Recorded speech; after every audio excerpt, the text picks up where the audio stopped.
Listo.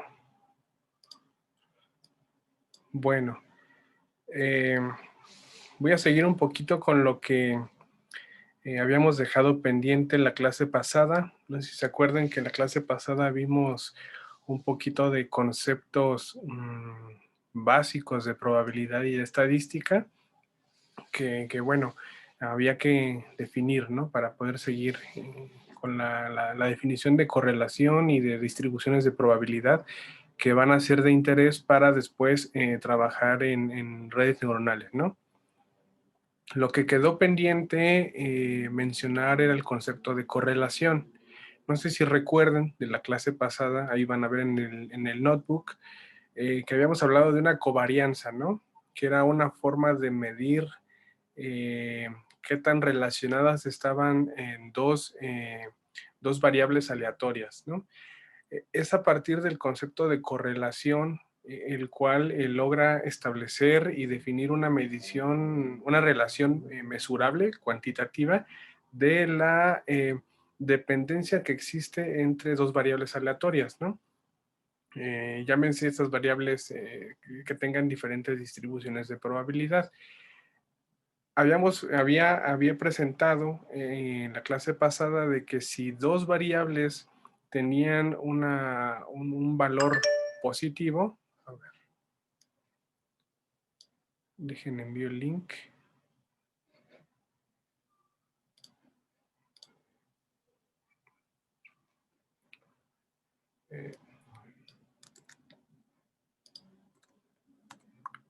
Listo, perdón.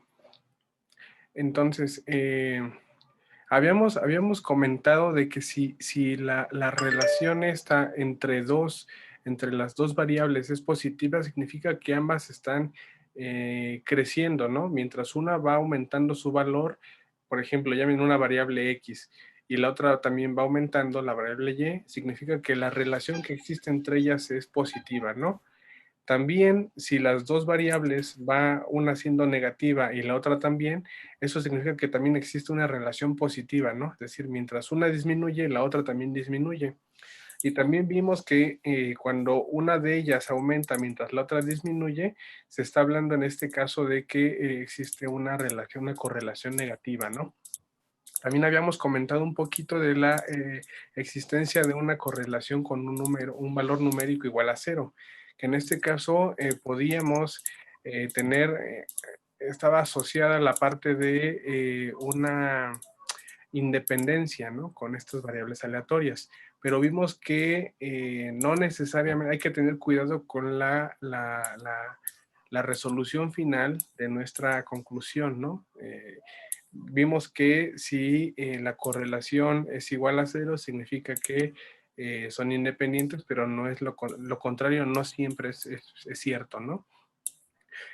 En términos de correlación, existen dos componentes que la van a definir. Y yo tiendo más a explicar la parte o ver de todo desde el lado físico, ¿no? Entonces, estas componentes la voy a llamar la primera, que está relacionada con la fuerza de la correlación, ¿no? Por fuerza se va a entender si ustedes ven, por ejemplo, una distribución, imagínense una distribución de puntos entre dos variables, una dependiente y la otra una dependiente de la otra, por ejemplo, vemos que si la nube de datos forma una elipse que es muy alargada, es decir, que todos están como muy pegados hacia una recta, significa que estamos hablando que tiene una relación fuerte, ¿no? Que la fuerza entre esta relación es grande. ¿Por qué? Porque la nube de datos es muy elíptica y está muy alargada, ¿no? Si nosotros vemos graficando inmediatamente estos datos y vemos que la distribución de estos datos forma o describe una elipse que es un poco que es más achatada o de plano es circular, significa que la relación es débil, ¿no? Además que el sentido de no sé si tienen alguna... Ahí está. Si el sentido de la correlación, ¿no? El sentido va a estar relacionado con esto que ya les había comentado, que si uno crece mientras el otro también crece, significa que la relación, el sentido de la relación, de esta correlación, es directa, ¿no? De lo contrario, la relación es inversa. ¿Por qué? Porque tiene una pendiente negativa, ¿no? Es a partir de esa correlación que surgen diferentes coeficientes que describen estadísticamente la relación que tienen, que existe entre datos, y el primero de ellos se conoce como el coeficiente de correlación de Pearson. Yo creo que la mayoría de ustedes, si no es que todos, han escuchado de este coeficiente o lo han usado, ¿no? Cuando han hecho análisis estadístico de algún conjunto de datos.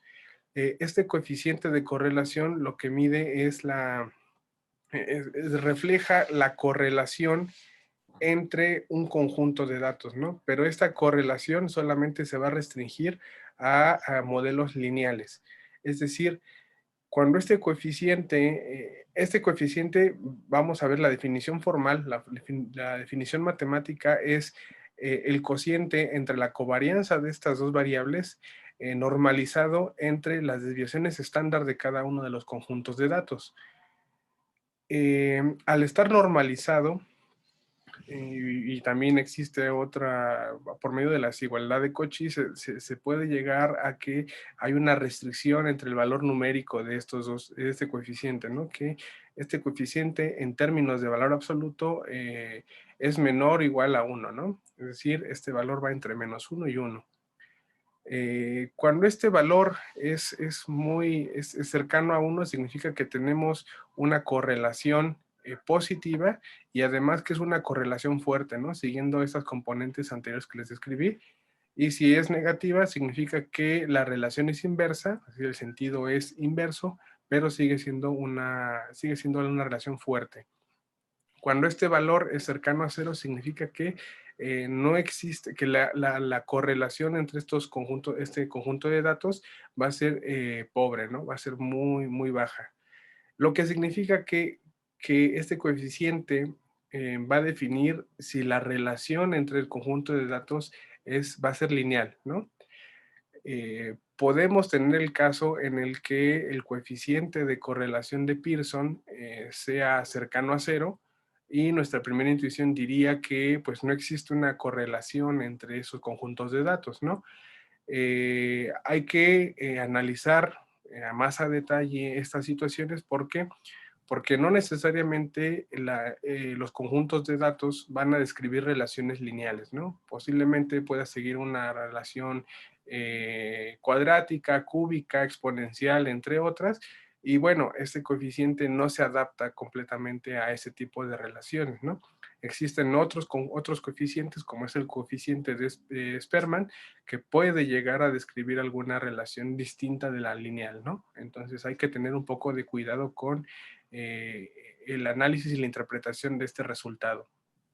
Propiedades del coeficiente de correlación. Bueno, primero que es simétrico, ¿no? ¿Y qué significa? Bueno, que podemos intercambiar, que va a ser igual el valor de este coeficiente si tomamos primero X y luego Y, o si primero tomamos X, Y y luego X, ¿no? Eso significa que es simétrico. Y además que este coeficiente es invariable ante cambios de escala entre variables, ¿no?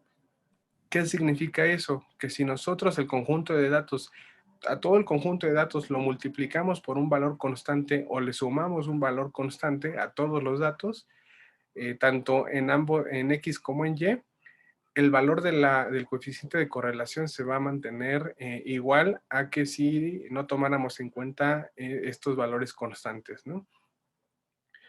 También cabe mencionar que a partir del coeficiente de correlación de Pearson podemos establecer un valor P, ¿no? Que era lo que ya habíamos comentado la clase pasada, y este valor P pues nos va a determinar que si nosotros estamos cumpliendo o satisfaciendo la hipótesis nula que definimos al inicio para determinar estas relaciones estadísticas o no.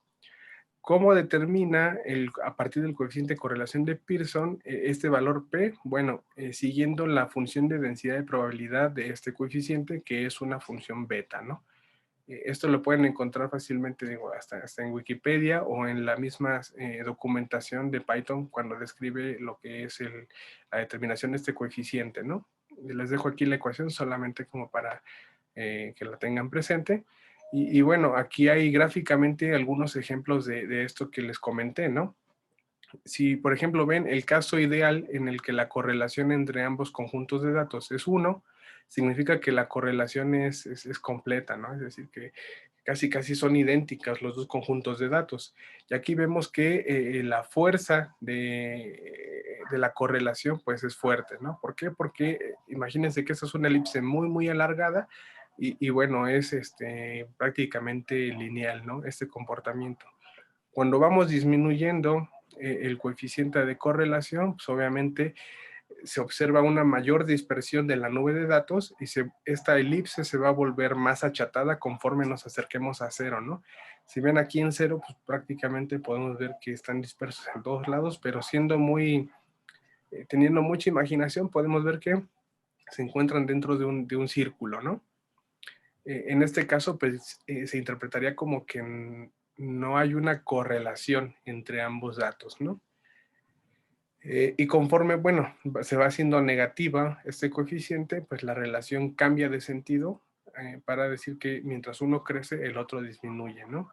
Estos son solamente ejemplos así ilustrativos. Y aquí abajo hay ejemplos de lo que les comentaba, que a veces sucede que cuando hacen el análisis, este cálculo de este coeficiente, pues resulta que el valor de dicho coeficiente es cero, ¿no? O cercano a cero. Y bueno, ustedes podrían pensar que no existe una relación entre ambos datos, entre ambos conjuntos de datos. Pero si ven acá, por ejemplo, ese valor de coeficiente cero, pues prácticamente es para todos estos conjuntos de datos, aunque no necesariamente está formando la misma distribución de los datos, ¿no? Si ven aquí sigue unas relaciones más complejas, ¿no? Digo, acá podemos establecer de una relación cúbica, acá de una cuadrática, acá de otras más complejas, ¿no? Acá una forma, yo creo que si la pasamos a coordenadas polares, entonces hay que tener cuidado de la conclusión, ¿no? A la cual llegamos después de una interpretación de datos. Hay que fijarse bien en la forma de la distribución antes de establecer una conclusión, ¿no? Y bueno, otra interpretación geométrica de este coeficiente de correlación, bueno, se puede ver a través del producto punto. No sé si ustedes ya tengan algo de conocimiento del producto punto, si han manejado esta operación matemática en álgebra lineal o no, ¿no? No sé si todos estén familiarizados. Bueno, si no, creo que con Julio van a ver un poquito de álgebra lineal. Y bueno, más o menos, dice Ramón. Bueno, si no, con este Julio van a ver un poquito lo que son operaciones matriciales y álgebra, ¿no? Eh, porque también vayan repasando un poquito de conceptos de álgebra lineal y así muy someramente lo que son tensores, porque ya cuando nos metamos de lleno a la implementación de redes neuronales, van a ser de mucha ayuda las operaciones tensoriales, ¿no? Eh, Véanlo como si fueran otro tipo de arreglos matriciales con muchas más dimensiones, pero bueno, hay que tener un poquito de manejo de cómo sumar, cómo restar estos tensores, ¿no? Para que se les facilite mucho después la implementación de estas redes neuronales, ¿no? Y más cuando utilizamos como redes con un montón de parámetros, ¿no? En las convolucionales después van a ver que es todo un poquito más complicada la parte operativa, ¿no? Cómo aplanamos o reducimos dimensiones de estos tensores para poder manipularlos. También se van a utilizar la reducción de dimensiones cuando se hagan autoencoders, ¿no? Para reducir las dimensiones y después aumentarlas, ¿no? Es como un proceso de compresión y descompresión de datos. Entonces, pues va a estar bueno que desde ahorita le vayan dando una leída así, una repasada rápida. Cualquier duda nos comentan y lo podemos dar un esbozo, ¿no? Bueno, la parte la interpretación geométrica de este coeficiente de correlación es a través del producto punto. ¿Qué va a ser el producto punto? Bueno, la multiplicación, a ver si así a grandes rasgos, vamos a hacer acá. Tenemos un vector, vamos a poner acá un vector A. Este vector va a ser el 1, 2, 3, 4. Y tenemos un vector B que va a ser el menos 1, 3, 1 y 2. Entonces, el producto punto va a ser igual a un valor numérico, o sea, vamos a tener solamente un valor que va a ser igual al producto de las componentes de estos dos vectores. Por ejemplo, 1 por menos 1, la primera entrada, y vamos a sumar la segunda entrada, y vamos a sumar así cada entrada, ¿no? Deben tener las mismas dimensiones, si no el producto punto no se puede hacer. Entonces, el producto punto entre los vectores A y B sería, esto sería menos 1, esto sería 6, esto sería 3 y esto sería 8, ¿no? Y si hacemos la cuenta rápido sería 8, 3, 11, menos 1, 10, más 6, 16. Ese sería el producto punto. ¿Ok? Entonces, ay, se me fue la imagen. Acá está. El producto punto, por medio del producto punto nosotros podemos determinar el ángulo definido de una recta, ¿no? Imagínense que tienen dos vectores, este vector va a corresponder al ajuste tomando en cuenta el valor medio del conjunto de datos y esta otra va a tomar lo inverso, ¿no? A partir del valor medio del conjunto X. Entonces van a tener dos rectas que van a abarcar pues la nube de datos que van a querer estudiar. Si ven acá se define un ángulo, que es el ángulo entre estas dos rectas, pero imagínense que tienen una recta promedio, ¿no? Que va a bisectar a este ángulo que corta a las dos rectas. Esta recta promedio, véanla como una especie de recta promedio, que va a bisectar estas dos aproximaciones, pues va a ser el ajuste lineal de los datos. El coseno del ángulo de esta recta va a estar definido por medio del producto punto entre el conjunto de datos X y el Y, normalizado entre la norma de X y la norma de Y. ¿Sí? No sé si por ahí si se entiende esto o no. Vamos a poner una ecuación así. Coseno de teta igual a frac, que sería A dot B. Y acá sería A B. A ver. Ahí está. Ah, me faltó acá ponerle. Así va a estar definido el coseno de este. Uy, no, este dot. Vamos a poner así por poner un número. No me acuerdo cuál es ahí está. Esa sería la definición del ángulo que define esta recta, ¿no? O sea, la inclinación que tiene la recta que va a determinar la relación entre la nube de datos. Está definido de esta forma donde A va a ser, bueno, vamos a ponerlo bien. A va a ser los conjuntos de datos X y Y, y estos van a ser los valores de sus normas, ¿no? La norma que es la raíz cuadrática de la suma de los cuadrados, ¿no? De cada valor. Este coseno, pues va a ser conocido también, la interpretación geométrica es que el coeficiente de correlación de Pearson es igual al coseno que trazan, el coseno del ángulo de esta recta, ¿no? Que va a definir la relación lineal entre los datos. Esto solamente como para que tengan también una mirada, una perspectiva geométrica de qué está haciendo el coeficiente de correlación, y bueno, es definir el ángulo, ¿no? Por eso vemos que cuando el ángulo, pues cuando este ángulo, este coeficiente es 1, pues estamos hablando que estamos manejando la recta identidad, ¿no? Bien. Pero después les había comentado de que no todas las relaciones que existen entre los datos pues van a ser lineales, ¿no? Y la verdad es que pues, en la naturaleza y en la realidad, la mayoría de las relaciones no son no lineales, ¿no?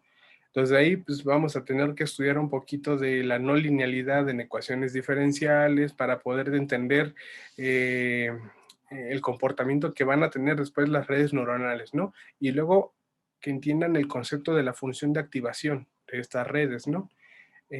Para evitarse un poquito la linealidad y pues optimizar todo este proceso de aprendizaje de la red.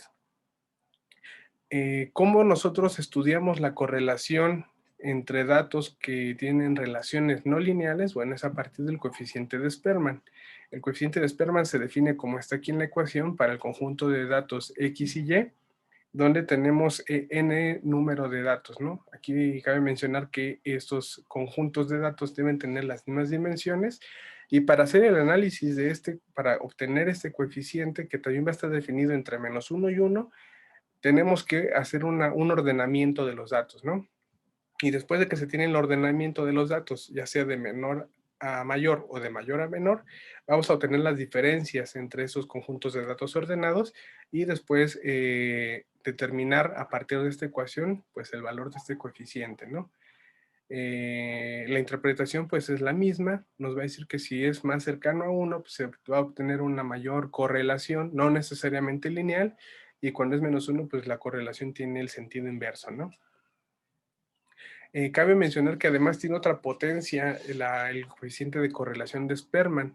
¿Por qué? Porque no necesariamente podemos considerar distribuciones normales, ¿no? Del conjunto de datos. Este coeficiente también se va a valer o va a servir para distribuciones que no necesariamente cumplen las distribuciones normales, ¿no? Esto pues, ayuda mucho porque también en la realidad, ya que nos valemos mucho del teorema del límite central y que cualquier distribución va a tender a una distribución normal, pero pues en algunos casos que queremos estudiar esta simetría o este comportamiento diferente de una normal, bueno, este tipo de coeficiente de correlación sirve, ¿no?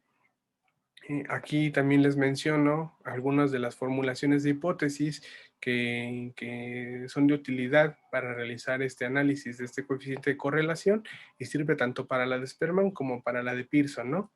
Si queremos hacer una prueba bilateral, que esta es la que comúnmente se hace para ver la diferencia entre medias, bueno, la hipótesis nula o la hipótesis cero, pues es que los dos conjuntos de datos son independientes. ¿Qué significa que son independientes? Que las medias son iguales, ¿no? Y si las medias son iguales, la diferencia es cero, ¿no? Y bueno, después se hace la formulación de la hipótesis y se comprueba a partir del valor P. Y tienen aquí también las hipótesis nulas para la prueba unilateral del lado derecho y del lado izquierdo. Y también aquí, si no se cumple esa hipótesis nula, tienen la hipótesis 1, ¿no? Que es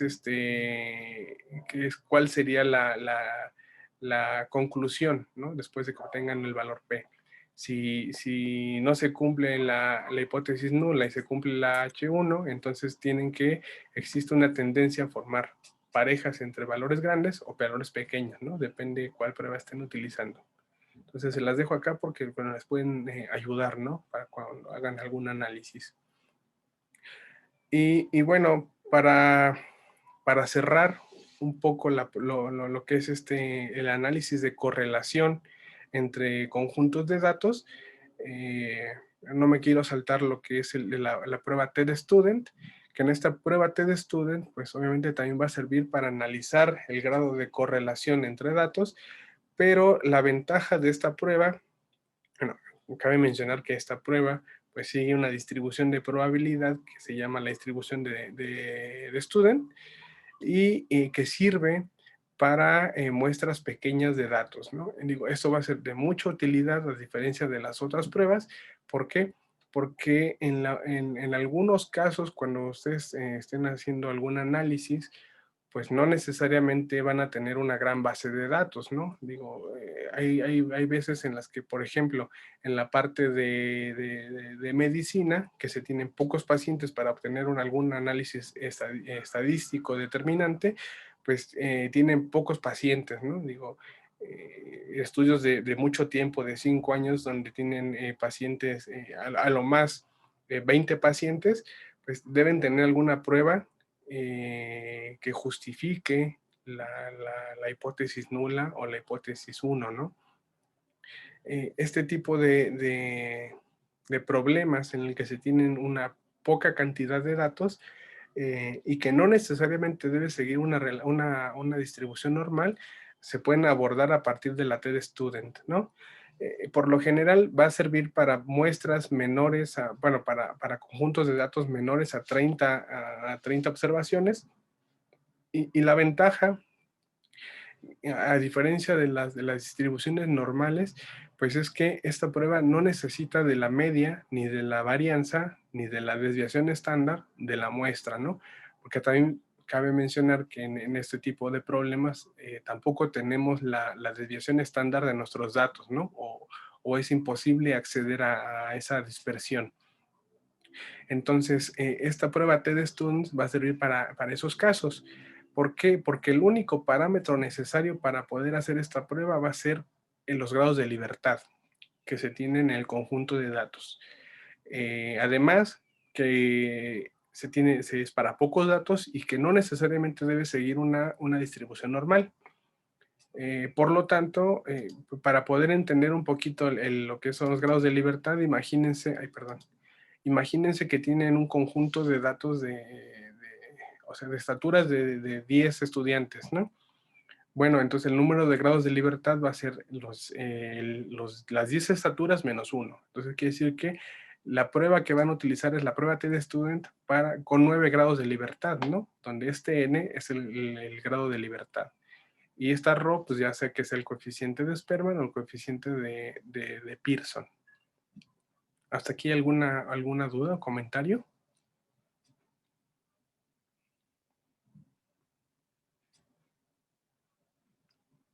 Ok, bueno, perfecto. Y digo, como por completez, pues me gusta presentarles ahí, digo, si no conocen, digo, toda esta parte de Python pues, se puede consultar en la documentación, todos tienen acceso a esto, lo pueden googlear fácilmente. Y bueno, esas son las librerías que se necesitan importar para el manejo de este paquete estadístico del coeficiente de Pearson, ¿no? Aquí tenemos dos conjuntos de datos. Tenemos 5 datos, donde esto sería el X y esto sería el Y. Así, grosso modo, pues vemos que tienen una correlación positiva, ¿no? Y prácticamente pues son idénticos. Por lo tanto, cuando hacemos el análisis el análisis de Pearson, el primer valor, el primer output va a ser el coeficiente de correlación. Si ven, es cercano a 1. ¿Por qué? Pues porque estamos siguiendo una relación lineal, esto es lineal, mientras una crece, la otra crece, entonces tanto la fuerza como el sentido pues es positivo y es muy fuerte, ¿no? Y el siguiente output va a ser el valor P, ¿no? Si vemos acá, si nosotros asignamos un valor P, como lo describimos en la clase pasada del 5%, es decir, un P de 0.05, pues vemos que aquí pues prácticamente se está cumpliendo, es mucho menor a eso y por lo tanto podemos establecer que hay una relación lineal y hay una dependencia entre ellos, ¿no? Si nosotros vamos cambiándole, no sé, aleatoriamente, así, un valor cual sea, vamos a ver qué da. Miren, ahora nos está dando un valor negativo, significa que ahora hay un sentido inverso. Mientras uno crece, el otro disminuye. Pero pues este coeficiente es muy bajito, ¿no? O sea, hay una correlación muy pequeña. Habría que hacer otras pruebas estadísticas. Y aquí vemos que el valor P pues, es superior al 0.05. Por lo tanto, pues entonces hay que hacer más análisis, ¿no? Eso solamente como de ejemplo, ¿no? Lo que se hace en Python. Después, habíamos comentado en la clase pasada lo que eran todas las funciones de masa, las funciones de probabilidad acumulada, y todas estas cuestiones probabilísticas y estadísticas de datos. Y bueno, me gustaría a mí presentarles, ¿qué hora es? Está muy bien. Me gustaría presentarles eh, pues lo que es las diferentes distribuciones de probabilidad, principalmente tres, ¿no? Que son las que me interesan. Eh, Acá les pongo la definición formal de lo que es la función de masa de probabilidad, que es toda la probabilidad que es menor o igual a cierto valor de la variable aleatoria. Y bueno, a partir de esta función de masa podemos determinar lo que son las diferentes distribuciones, ¿no? Yo quisiera cortar, no sé cuánto tiempo llevo de la reunión. A ver. ¿Les parece si cortamos acá porque me deja 40 minutos y vuelven a ingresar a esta misma reunión? A ver si pueden entrar. Así no se corta la grabación, ¿va? Sí. Perfecto. Bueno, listo. Entonces, estábamos hablando de distribuciones de probabilidad. Hay muchísimas distribuciones de probabilidad y ustedes pueden también navegar ahí en internet y ver que existen muchísimas, pero principalmente son de interés 3 en la parte de redes neuronales.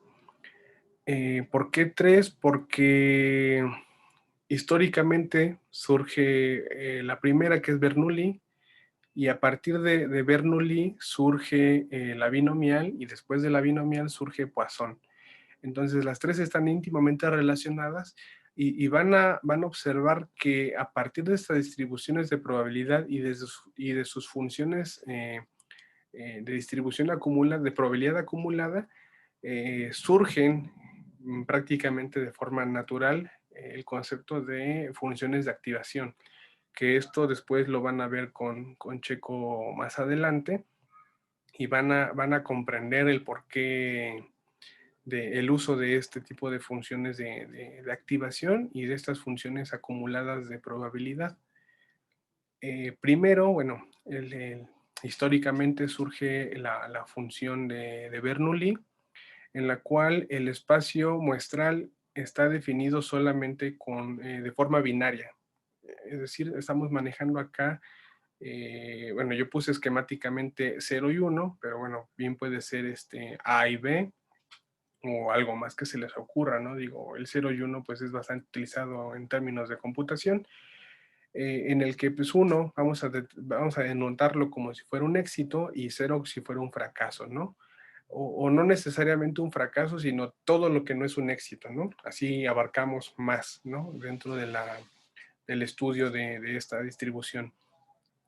La función de masa, que ya quedó descrita en la clase pasada, bueno, va a ser para el éxito o todo lo que, perdón, para lo que es el fracaso o todo lo que no es éxito, va a ser igual a 1 menos P. Y la función de masa para el caso en el que se tenga un éxito, pues va a ser igual a P.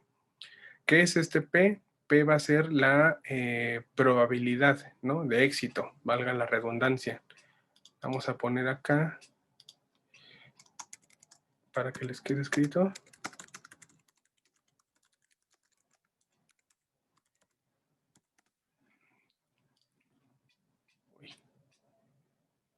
Listo. Entonces, esta probabilidad de éxito obviamente está acotada entre 0 y 1. Manéjenlo en términos porcentuales, donde 0 es 0% y 1 es el 100%.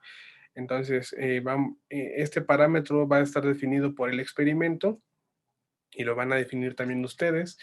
en el que, por ejemplo, si este P es del 70% de éxito en un estudio, bueno, la probabilidad de éxito va a ser de 0.7 y la de fracaso o la de no éxito va a ser del 30%, ¿no? De 0.3.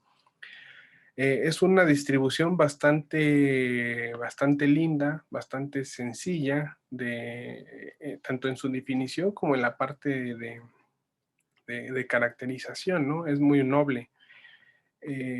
Algunas de las propiedades interesantes que hay que definir en la clase, bueno, es la esperanza, o desde el punto de vista probabilístico, o el valor medio desde el punto de vista estadístico, va a ser igual a la probabilidad de éxito, ¿no? A este valor P. Esta demostración la pueden hacer fácilmente ustedes, también la pueden consultar, está en Wikipedia, está en cualquier libro de prueba, y es a partir de la definición de la esperanza, ¿no? Como había quedado definida en la clase pasada, que es como un valor ponderado de las funciones de masa con su valor, de la distribución de masa con su valor asociado. A partir de esa definición y de la función de masa, pues pueden obtener la probabilidad, y si ven, o sea, fácilmente en una línea se puede demostrar donde este valor ponderado pues es el P1 por el valor 1, pues o sea, 1 por P1 más 0 por P0. El 0P0 pues se va y solamente queda 1 por P1 y 1 por P1 pues es P. Ahí está, demostrada, ¿no? El valor de la esperanza, y el valor de la varianza pues va a ser el producto entre la probabilidad de éxito y la probabilidad de fracaso, ¿no? O de no éxito. Eso también está definido por medio de la definición matemática de la varianza. También se puede demostrar, también la pueden encontrar en cualquier otro lado, y bueno, está definida de esta forma, ¿no? Posteriormente, a partir bueno, cabe mencionar que la distribución de Bernoulli solamente está definida para un experimento, ¿no? Para un solo ensayo. Pero ¿qué sucede cuando queremos analizar qué sucede? ¿Cuál es la probabilidad de éxito cuando tenemos diferentes ensayos, ¿no? N ensayos que son consecutivos. En este caso, y también siguiendo pues leyes de probabilidad en el que eh, las probabilidades van a verse de forma como multiplicativa, el producto de diferentes probabilidades. De esa misma forma va a surgir el concepto de la distribución binomial, ¿no? Cuando queremos analizar el número de éxitos en un total de n ensayos que son independientes entre sí, surge esta distribución binomial, que está definida solamente por dos parámetros, ¿no? El parámetro n, que es el número de ensayos o el número de muestras, perdón, el número de experimentos, y p, que es el valor de la probabilidad de éxito, ¿no? Bueno, cabe mencionar aquí que en la distribución de Bernoulli, pues solamente esta distribución se define a partir de un solo parámetro, ¿no? Que es la probabilidad de éxito. En la binomial, de ahí viene su nombre, ¿no? Que se maneja a partir de dos parámetros, n y p, y pues la función de probabilidad de esta binomial va a ser igual a, este producto, el producto de la probabilidad de éxito en x por la probabilidad de fracaso de n menos x. Y también, pues, su función de masa para para el evento iésimo, pues está definida de esta forma. Y bueno, si ven esto da la intuición de que está asociada como al triángulo de Pascal, ¿no? Y al desarrollo de binomios de término enésimo. Sigue la misma forma, y bueno, sí, para que quede clara la parte, para que quede escrito como algún ejemplo, que vamos a hacer este ejemplito, para los que no se acuerden cómo se hace esta notación. Eh, por ejemplo, la probabilidad de obtener 3 éxitos en 5 ensayos, ¿cómo quedaría definido a partir de esta función de masa? No sé si alguno me quiero echar la mano, o si no lo vamos definiendo. Este I sería 3, ¿no? Que sería la probabilidad de éxitos. Y N sería el número de ensayos. Entonces, quedaría definido de esta forma. Vamos a poner acá. Vamos a poner aquí y vamos a sustituirlo por 3. Aquí quedaría de 5 en 3. Ay, perdón. De 5 en 3. Aquí vamos a poner un 3. Aquí vamos a poner un 5 y un 3. ¿Ok? Es sencillo, ¿no? Cómo se define de esta forma. Y bueno, este binomial de 5 en 3, ¿cómo se define? Se va a definir de la siguiente forma. Se va a definir como 5 factorial por 3 factorial por 5 menos 3, que sería 2 factorial, ¿no? Por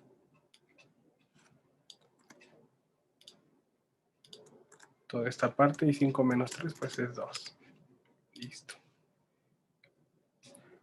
¿Sí? Entonces, bueno, ya nada más quedaría pues hacer el desarrollo de este binomio, hacer la multiplicación con esta probabilidad al cubo, y bueno, quedaría así la probabilidad de obtener 3 éxitos en 5 ensayos, ¿no?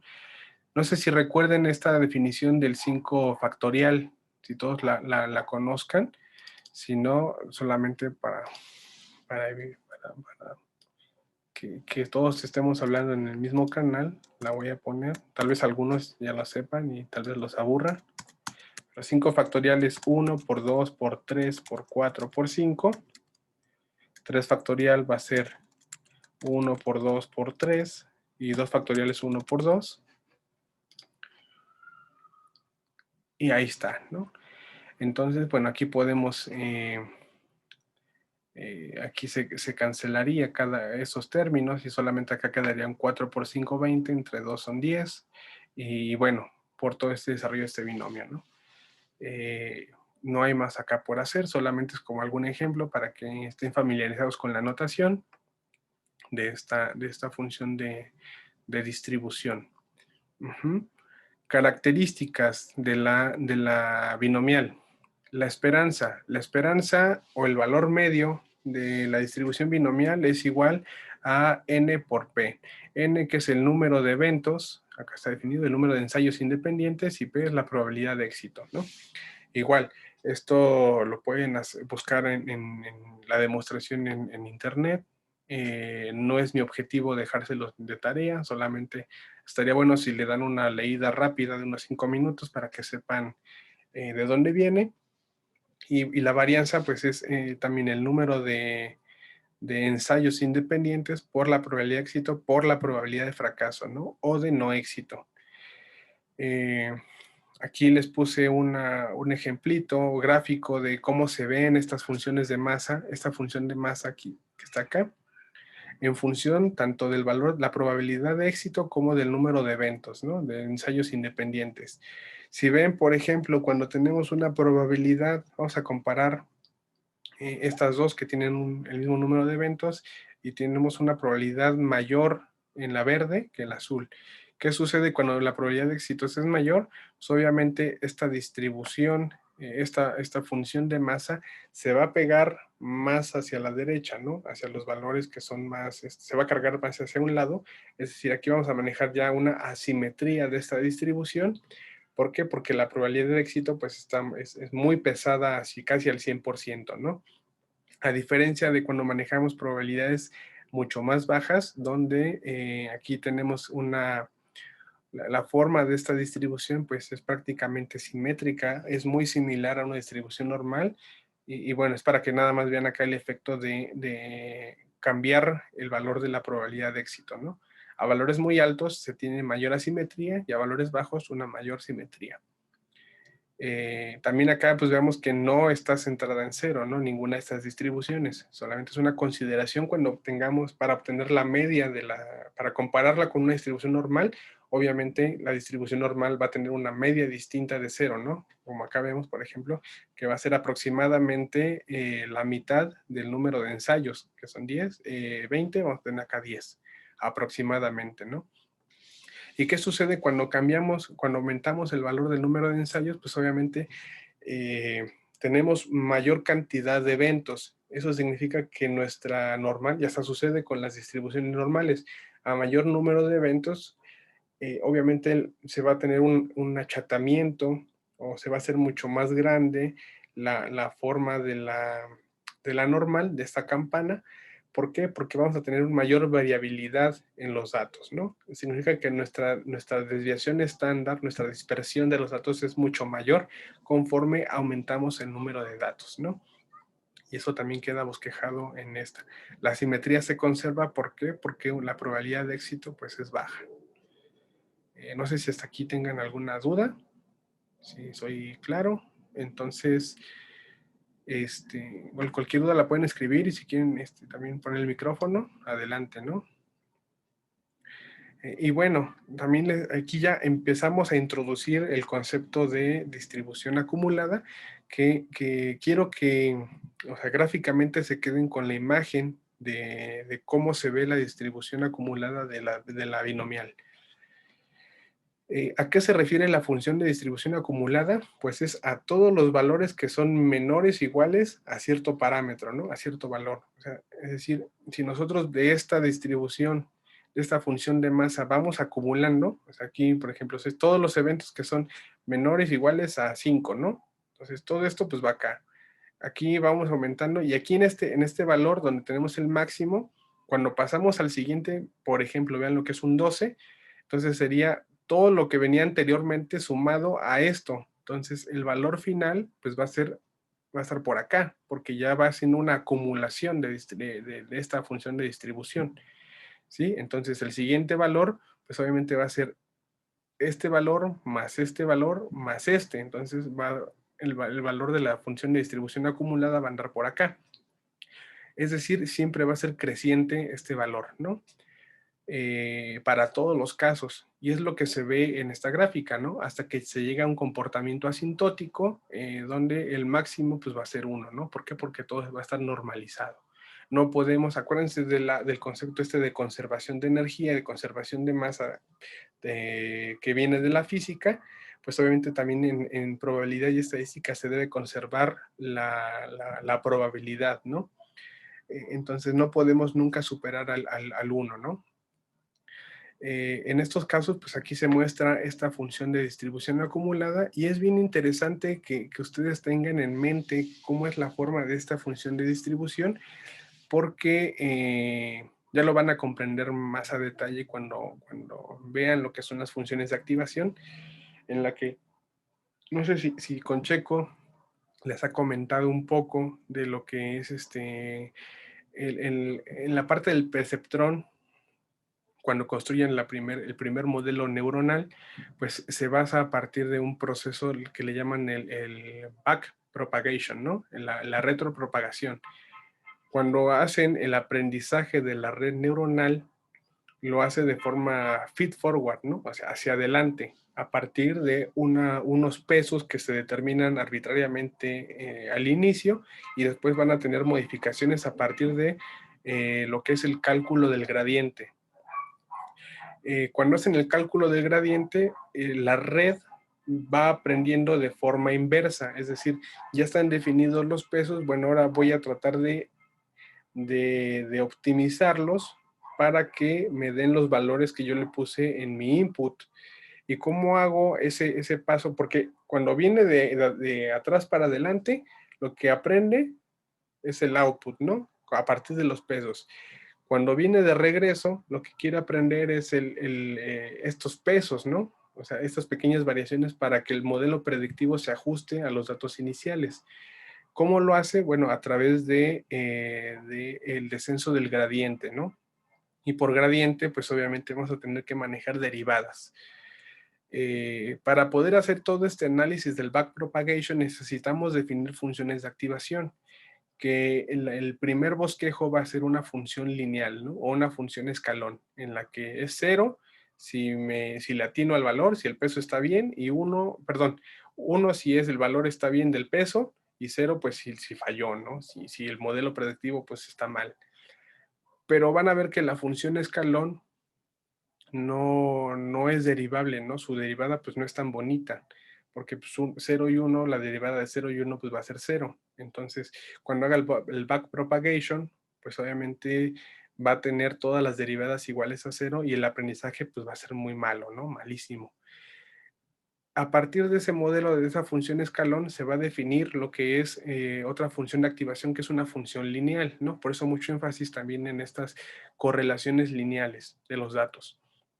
El modelo, el aprendizaje con funciones lineales, pues va a ser más idóneo, va a ser más predictivo, pero obviamente va a tener deficiencias. ¿Por qué? Pues la primera, que ya muchos de ustedes ya deben inferir, es que la derivada de una función lineal es una constante, entonces pues el aprendizaje está limitado a una constante que no está asociado a cada valor, ¿no? Es decir, no va a poder tener un poder predictivo para relaciones que son no lineales, ¿no? Porque solamente se va a acotar al valor que es una constante. Entonces, después de este problema de una función lineal, una función de activación lineal, pues hay que utilizar diferentes funciones que tengan ese comportamiento similar a un escalón y similar a una función lineal, en la que para valores grandes, pues obviamente se me acerque más a 1, pero para valores pequeños se acerque más a 0, ¿no? O sea, decir que los valores que tengan bajo poder predictivo, pues obviamente tengan un peso menor para darles menos importancia, y las que se predigan con mucho mayor éxito, pues tengan mayor probabilidad o mayor factibilidad de que se tome en cuenta para el aprendizaje. Entonces, si ven este tipo de función asociada a la distribución acumulada de una binomial, pues es bastante buena, ¿no? Es bastante buena, ¿por qué? Porque si ven aquí es continua, es suave, es derivable, y pues obviamente me dice que para valores pequeños pues es 0 y para valores grandes pues es 1, ¿no? Entonces, por eso me gustaría desde ahorita dejarla presente, y después con Checo se va a manejar más se va a desmenuzar más este concepto, ¿no? Pero que vean que el origen de probabilidades y de estadísticas, pues en las funciones de activación surge a partir de esto, ¿no? Y nada, bueno, aquí un ejemplito en Python para los que no sepan cómo hacer una binomial. Digo, esto también se saca de documentación, no es algo del otro mundo. Se utilizan las librerías estas para graficar, estas para el análisis estadístico. Se importa la Bernoulli. Y bueno, esto es para la Bernoulli, te debería ir arriba. Acá también importamos la binomial, y si ven acá de la binomial le ponemos un valor, una n, o sea, 20 eventos independientes y un valor p de 0.5, ¿no? Una probabilidad de éxito de 0.5. Generamos 1500 números, 1500 valorcitos, y eso luego lo graficamos, ¿no? Y lo que se va a obtener es algo similar a lo que habíamos mostrado acá, ¿no? En esta imagen. Acá podemos jugar y cambiarle el 0.5 por el 0.7 para obtener la gráfica que era la pasada. ¿Sí ven? Nada, solo eso, ¿no? Para que tengan ahí la forma de jugar con eso. Y bueno, después de la distribución de la binomial, surge el concepto de la distribución de Poisson. Que la Poisson va a estar asociada, esta distribución de Proba va a estar asociada para eventos que son raros, ¿no?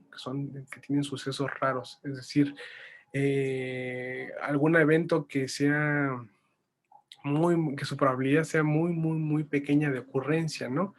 Imagínense, por ejemplo, algún caso que sea de esa forma.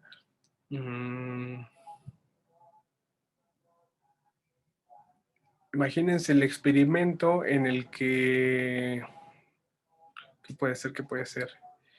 Que el número de estudiantes de ciencias de la computación que tomen una materia de derecho, ¿no?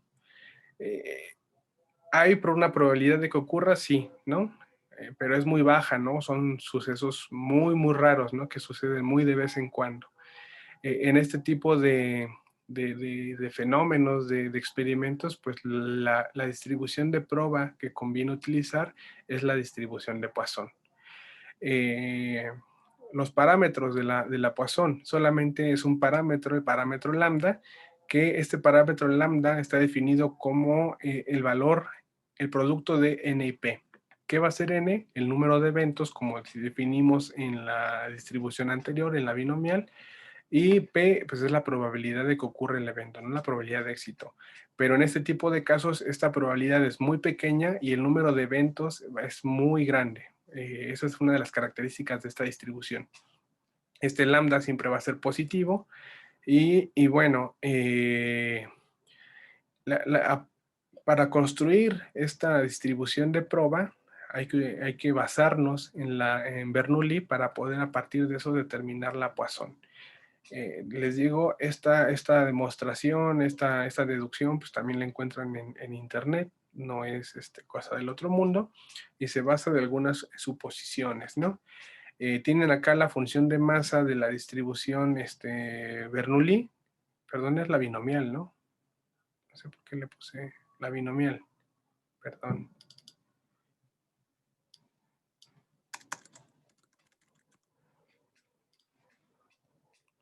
Súper, ahí están. Tenemos esta función de masa, y bueno, si nosotros vamos, si denotamos de otra forma este binomio, vamos a obtener que es el producto, que sería n factorial por i factorial por n menos i factorial. Si ven este n factorial entre n menos i factorial, pues obviamente nos van a quedar solamente en la parte de arriba del numerador, el producto de n por n menos 1, así sucesivamente hasta un valor anterior al n menos i, que sería el n menos i más 1.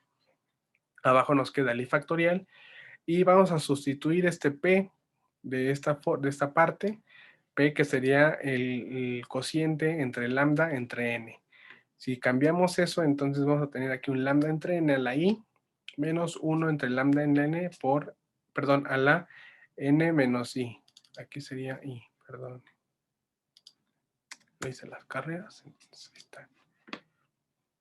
¿Sí? Bien, entonces,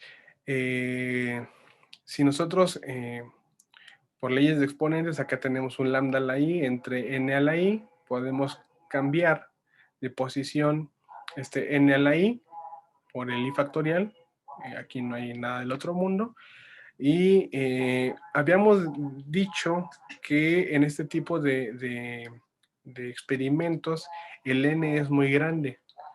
Al tener el n muy grande, imagínense que aquí pues prácticamente hablar de n menos 1 cuando n es muy grande, pues es prácticamente n en todos estos casos. Entonces, estamos aquí multiplicando ¿cuántas veces n?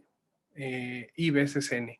Entonces, multiplicar n por n por n por n así i veces entre un n a la i, pues prácticamente esto es un 1 enorme, ¿no? No sé si vean esta parte, si no, bueno, se queda al estudiante la deducción matemática así detallada, pero bueno, prácticamente créanme que esto es un 1 enorme, con la próxima, bueno, con la suposición de que el número de eventos es muy grande, y nos queda esta parte, ¿no? Solamente lambda la i por i factorial y esto.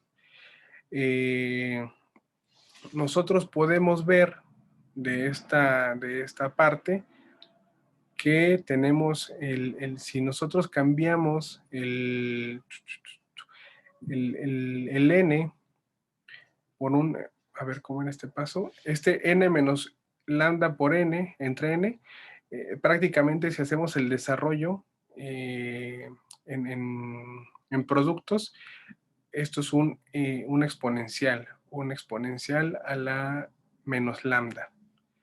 Y bueno, aquí me comí un pasito en el que pues, esto es sencillo de ver a partir de una expresión distinta de la exponencial y podemos llegar a esta forma. De forma tal que la función de masa de la distribución de Poisson pues es una exponencial una exponencial negativa de este parámetro, lambda. Ya voy a cortar casi. Una distribución lambda con este parámetro lambda. La esperanza pues es lambda, también se puede deducir, y la varianza pues prácticamente también es lambda. Funciones de masa que les dejo algún ejemplito, funciones acumuladas son muy similares a las a la binomial, y acá pues otro ejemplito de cómo se hace la distribución de Poisson, ¿no? En Python. ¿Hasta aquí alguna duda?